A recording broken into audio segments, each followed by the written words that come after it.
Salut à tous, vous pensiez avoir tout vu, Donald Trump a encore frappé. Le président américain a visité ce mardi un tout nouveau centre de rétention pour migrants situé en plein cœur des marécages de Floride, surnommé l'Alcatraz des alligators. Ce centre est littéralement entouré de faune sauvage. Alligators, serpents, pitons, un décor de film d'horreur ou de campagne électorale. On a beaucoup de flics sous forme d'alligators et eux, on n'a pas besoin de les payer, c'est amusé. Trump, hilar devant les caméras, pardon. Il a même donné des conseils en cas d'évasion. Courir en zigzag, ça augmente votre chance de 1%.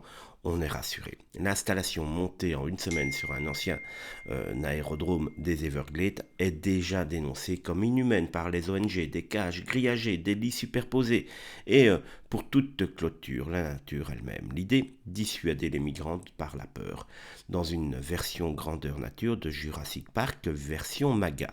Mais ce n'est pas tout. Trump a aussi évoqué son envie d'expulser certains criminels, même naturalisés américains. C'est controversé, je m'en fiche complètement, a-t-il déclaré. On reconnaît bien là Trump.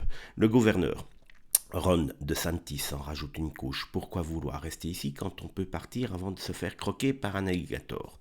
Charmant. Ce coup de com' brutal coïncide avec une poussée législative pour financer un vaste programme d'expulsion. Et pendant que les défenseurs de l'environnement s'alarment de la destruction d'un écosystème protégé, Trump, lui, salue la prison la plus dissuasive du monde. Bienvenue en 2025 où la politique migratoire se fait avec des reptiles et des punchlines. Après, il faut quand même bien prendre le problème des migrants par un bout ou par un autre, mais Trump n'y va jamais, lui, avec le dos de la cuillère.